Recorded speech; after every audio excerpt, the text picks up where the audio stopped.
Vázquez en el almuerzo de ADM hizo un balance donde aprovechó también hablar de esta gestión presidencial. Se basó en el crecimiento económico con base de datos del Fondo Monetario Internacional y el Ministerio de Economía y Finanzas. Aseguró que Uruguay registra 16 años consecutivos de crecimiento y del salario de los trabajadores, a lo cual se suma una disminución significativa de la pobreza y la indigencia. Detalló además que entre los años 2015 y 2018 Uruguay concretó un crecimiento acumulado de 7,4%, Argentina lo hizo en 1% y Brasil cayó un 4,5%. Resaltó también que el país cuenta con reservas internacionales por 17.000 millones de dólares y es uno de los 6 países latinoamericanos calificados con grado inversor. También habló de la seguridad, del nuevo Código de Proceso Penal y de otros temas, pero hoy además al mediodía está previsto que el presidente reciba a la residencia de Suárez a los ministros, la bancada de legisladores, en lo que se denomina un almuerzo de camaradería para hacer un balance general y también delinear los principales puntos para lo que queda del año 2019 de gobierno. Y vamos a hablar de estos temas con el prosecretario de Presidencia, Juan Andrés Roballo. Buenos días. Gracias por acompañarnos una vez más. Gracias a ustedes por la invitación. Bien, y en un día particular además, porque decíamos, bueno, van a tener este encuentro donde se va a delinear, imagino, algunos de los puntos que ya habló en ADM. Sí, en general estas reuniones tienen un componente importante de eso, de camaradería, de encontrarnos. No, y además, yo qué sé, el brindis. El componente humano, ¿no? Vernos distendidamente, charlar un poco. Es la bancada oficialista, son los ministros y es el presidente. Evidentemente los aspectos políticos, la evaluación y lo que queda por venir siempre está también en la conversación. En año electoral. ¿Cómo? En año electoral. Sí, ahí el Poder Ejecutivo, concretamente el presidente de la República, tiene un planteo muy importante en materia de cumplimiento del programa de gobierno, de los anuncios que se hicieron, de los compromisos, y en ese sentido también hay una planificación bien importante para llegar al fin del periodo en este último año, con las metas cumplidas, con las metas encaminadas, y tratando de que, si bien los diferentes actores políticos obviamente se enmarcarán en la campaña electoral, hay un objetivo central que es que no se descuide las acciones de gobierno, que no se descuide la gestión y que se termine de cumplir el programa. Ese es un componente bien importante. ¿Cuáles son esas promesas cumplidas y cuáles quedan por el camino? Bueno, en realidad no hay ningún aspecto en que uno diga ni siquiera empezamos a trabajar, todos están encaminados. Como ustedes saben, en varias áreas nos propusimos metas importantes, exigentes, y hay mucho trabajo puesto sobre la mesa y hay que terminar de concretar esas cosas en las diferentes áreas. Obviamente lo acaban de referir y se acaba de dar la noticia de que se acaba de ratificar la meta en materia de inflación, los grandes números que le dan la estabilidad al país, que le dan la tranquilidad a las uruguayas y a los uruguayos sobre el futuro, esas seguridades básicas para proyectar, para emprender, y también otra cantidad de aspectos que necesitan un remate, como por ejemplo la gran inversión en infraestructura que se está llevando adelante, que tiene efectos muy importantes en algunas áreas, como por ejemplo en lo que es el aparato productivo, la infraestructura vial, la infraestructura ferroviaria, portuaria, la infraestructura en materia de educación. Tenemos metas muy exigentes ahí. Y haciendo un cálculo por arriba, del 2015 al 2018, estamos hablando de que se inauguraron o se refaccionaron con mucha inversión en el entorno de 2 centros por semana. Si tenemos en cuenta desde los jardines, los CAIF, liceos, SUTUS, polideportivos, polos tecnológicos. Es una inversión muy importante de todos los uruguayos, porque eso lo pagamos todos los uruguayos, y que entendemos que va a tener un efecto bien importante en los resultados que todos esperamos, que todos buscamos, pero sin generar esas condiciones, también en materia de condiciones de trabajo de los docentes, también la inversión en los alumnos. Yo qué sé, ¿quién se iba a imaginar que alumnos de algún centro educativo, de algún pueblo del interior que ni siquiera teníamos claro dónde quedaba, compitieron y fueron a la NASA y tuvieron un premio en Estados Unidos? Es muy destacable, Juan Andrés. Eso es muy importante. Ahora, los resultados generales de la educación parecen distar bastante de eso. El cambio de ADN, que fue la promesa electoral, digamos, hay muchos expertos en educación que cuestionan que realmente se haya transitado ese camino. Los hombres designados para hacerlo terminaron fuera del gobierno, hoy están en el DUI 21. No bueno, quienes se le había presentado a la ciudadanía como los encargados de llevar adelante las principales Fernando autoridades de la Filgueira, educación están en su Juan Pedro Mir, ¿no eran ellos quienes iban a llevar adelante la reforma? Eran algunos de ellos, pero la mayoría de las autoridades de la educación designadas están en A sus los periodistas en el 2014, cuando se nos iba a preguntar quién es el hombre que hay que preguntarle cuál va a ser el cambio de ADN, Fernando Filgueira. Fernando Filgueira no cumplió un año en el gobierno. Hoy está afuera y dice que el cambio de ADN no se hizo. Bueno, pero yo hago una pregunta. Cuando yo era chico, inglés teníamos que pagarlo particular. Hoy el 93% de los alumnos de cuarto a sexto año tienen inglés gratis a través del Plan Ceibal. Más de 1.500 estudiantes entraron al programa de Jóvenes a Programar y el 50% tiene trabajo. O sea, a mí lo que me queda, el gobierno considera que se cambió el ADN de la pensamiento educación computacional, en este yo qué sé, robótica. Por eso, el gobierno acabamos de asistir a un el gobierno evento. considera eso, que se cambió el ADN de la educación en este periodo. Que se Pero cumplió esa el promesa. presidente ya habló del ADN y todo el mundo se centra en el ADN. No, la reforma educativa, no el ADN, eso no me importa. ¿Hubo reforma educativa en el periodo? Pero lo que pasa que tú me preguntás, yo te respondo, si no Por puedo eso, estoy terminar de intentando que hilvanar me respondas. una idea. Yo no sé si es un tema de ADN o de reforma, no de digámosle ADN. De reforma, sin duda. Una computadora por alumno. Creo que en materia educativa tenemos metas trascendentes muy importantes y que algunas de ellas está siendo muy difícil de cumplirlas, pero sin duda hay procesos de transformación profundos, bien importantes. La inversión por alumno ronda el 250% de aumento. La inversión por docente ronda el 200%. La inversión en infraestructura, la inversión en infraestructura no tiene antecedentes en nuestro país. Basta recorrer los centros educativos. Hoy hay 3 UTEC, acabamos de inaugurar una tercera UTEC en Rivera con proyectos de trabajo en materia de tecnología y lo que es el futuro, en donde al final del periodo vamos a tener 3.000 alumnos en esos centros que antes los que podían venían a Montevideo. Claro, la inversión se está mejorando alguna carrera clásica y hoy tienen carreras tecnológicas en el interior. Y van a haber cerca de 800 egresados, que ya el sistema productivo, los empleadores los están esperando porque se necesitan notablemente. No es en las carreras clásicas, son en carreras tecnológicas que se necesitan para el desarrollo del país. Claro, yo no digo que eso esté acabado.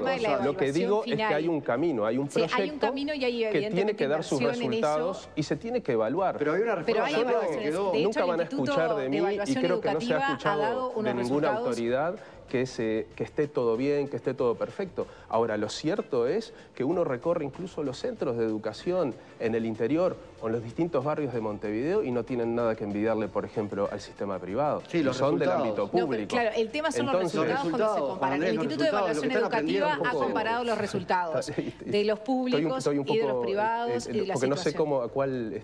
Bien, ahora te hablo yo. Por favor. En las evaluaciones, los resultados del Instituto Nacional de Educación Educativa, de Evaluación Educativa, que se vienen presentando y la verdad son muy alarmantes. Y además nosotros también recorremos y también recibimos acá situaciones que por supuesto hay muchas que son destacables y sé que se quieren mejorar y hay inversión y hay proyectos y se puede estar en el camino, pero también son alarmantes algunas de las cifras o también hablar de seguridad que empieza la educación y por qué hay gente que hablamos que no hay analfabetos y después vienen acá y te dicen los fiscales no saben leer y escribir, hablan en otro idioma, esa gente no tiene un contexto educativo que los haya seguido desde chicos, se está perdiendo gente y generaciones ahí y en el instituto además cuando recibimos ese informe y lo hablamos acá y nos alarmamos de la situación que está Uruguay, que siempre pensamos que estamos mucho mejor que la región y evidentemente vamos bajando, esas autoridades además o las alejan o casi que las obligan a alejarse. Bueno, yo no comparto para nada todo pero este han renunciado resumen, todos porque los que han tenido la opinión. 2 personas. Y bueno, ¿cuánto tiempo tiene el instituto y cuántos directores tuvo? Es decir, los 2 directores. Hagamos una cosa. Te concedo todo eso. Perfecto, bárbaro. Ahora, nadie puede negar que hay un proyecto. Cuando termine el periodo tendremos que evaluar si se cumplió o no se cumplió con los resultados. Claro que mientras tanto vamos viendo. Pero cuando termine el periodo pasemos raya. Pero iba a cambiar ahora, la estructura, iba a cambiar cómo estaba formado el liceo y la escuela. No poder terminar una oración. Pero yo no te puedo hacer una pregunta hace 10 minutos, Juan Andrés. Hace 10 minutos que no te puedo preguntar qué pasó con la reforma de la educación en cuanto a los años, cómo se iban a dictar los cursos, la escuela y el liceo, que no hubiera esa ruptura tan... La reforma que nos presentaron en la campaña electoral, que nos presentó Fernando Filgueira, no importa que no esté él, pero eso no se llevó adelante.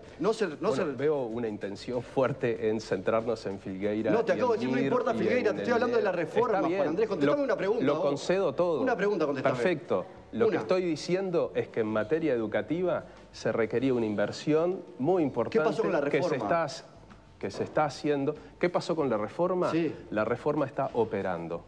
Si los resultados son satisfactorios o no, yo no le voy a decir a nadie, usted no tiene razón, está todo perfecto. Nunca lo van a escuchar de mí. No está todo perfecto, hay que trabajar mucho. Ahora, hay un elemento que es fundamental. Tiene que haber un proyecto y tiene que haber inversión. Y eso está.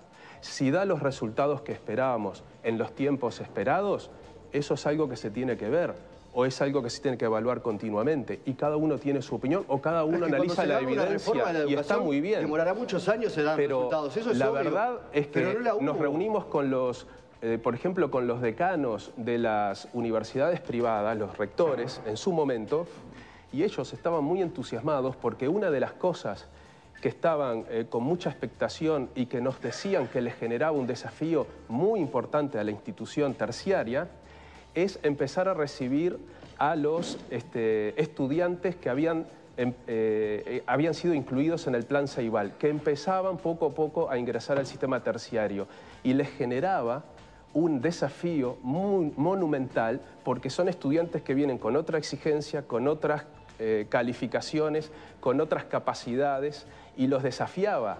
Y eso es muy importante.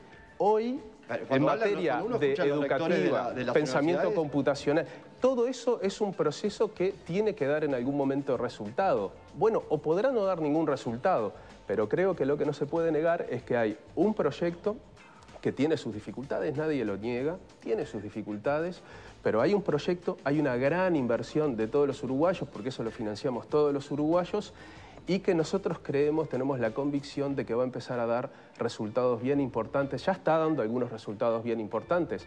Yo pongo algunos ejemplos, no quiero dar más porque si no puede parecer que hablamos de excepciones. Bueno, no son tantas excepciones. Uno recorre el interior y ve cosas que lo sorprende. Uno recorre los polos tecnológicos, la SUTEC, la UTU, los liceos, la variedad. La UTEC tiene hoy 15 carreras. Al 2020 va a tener 20 carreras.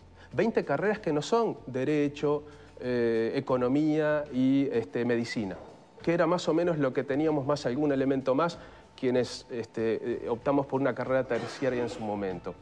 Hoy hay un abanico importantísimo que tiene que ver también con un proyecto país. Si nosotros no trabajamos en esa línea, con políticas de mediano y largo plazo, nuestro país no tiene viabilidad. Es un país pequeño en medio de un mundo complejo, de una región complejizada. Anoche yo miraba el informativo y veía que Argentina bajaba 4% su crecimiento y aumentaba el transporte colectivo de pasajeros 40% y ya acumulaba una inflación del 50%. Eso no quiere decir que nosotros no trabajemos o que digamos estamos satisfechos, para nada. Pero estamos en un mundo complejo que nos afecta y sin embargo nosotros no nos hemos logrado desacoplarnos de la región. En el 1999 Brasil devaluó sin previo aviso, en el 2001 cayó Argentina y en el 2002 Uruguay se hizo pedazos. En el 2008 hubo una crisis monumental, se cayó el mundo, todos lo sabemos. Y después sucedieron otras crisis. A Uruguay lo afectó, pero nunca tuvimos ni crisis ni recesión. Y hoy no estamos ni en crisis ni en recesión.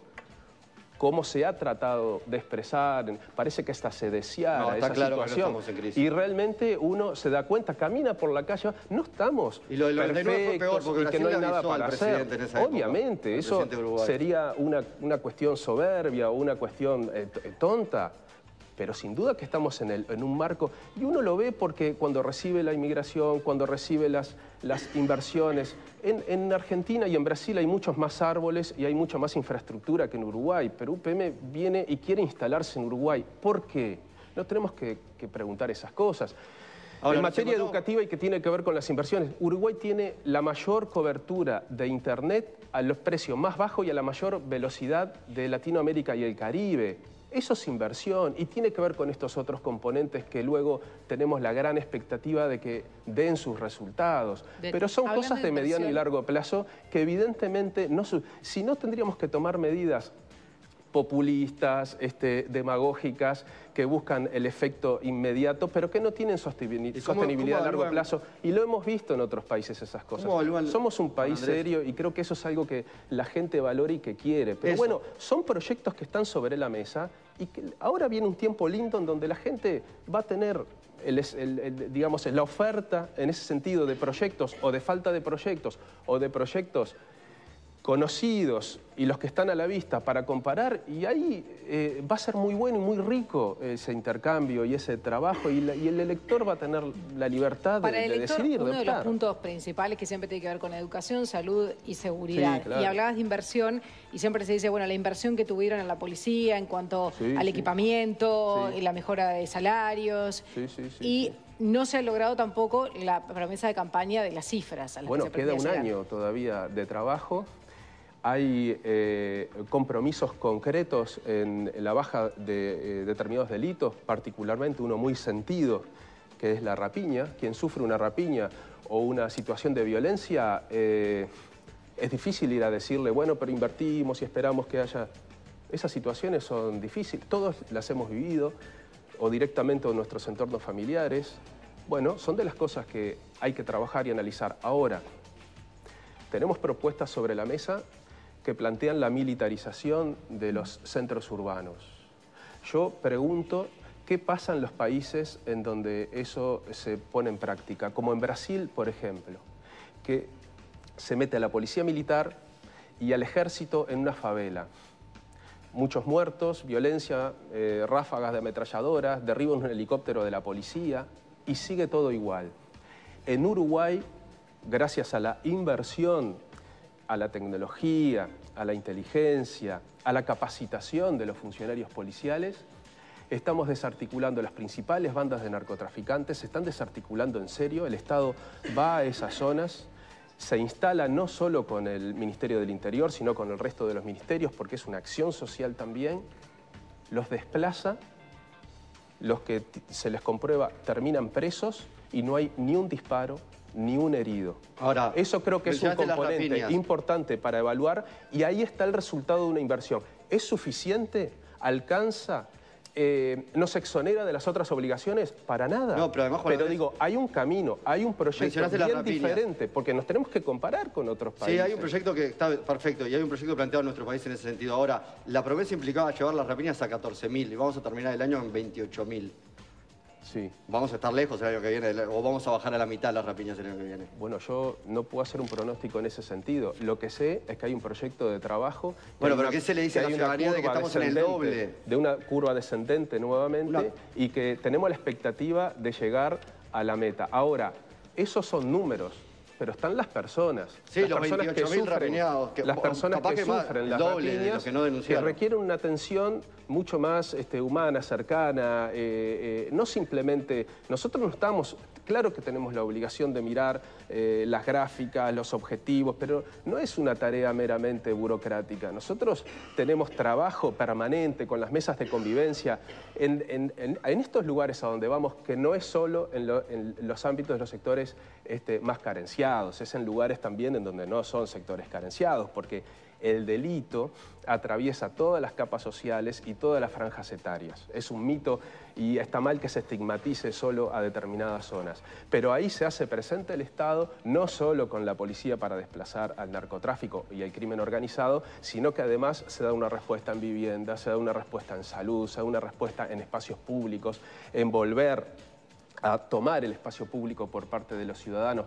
Pero eso lo digo yo, pero lo registran ustedes y lo informan permanentemente. Han habido más de una decena de operativos en ese sentido, en donde el Estado después va y se instala ahí. Es decir, no va y baja un número y se retira, porque si no eso sigue. Hay una política de fondo, nosotros tenemos la expectativa de que dé resultado, y si no cumplimos la gente evaluará.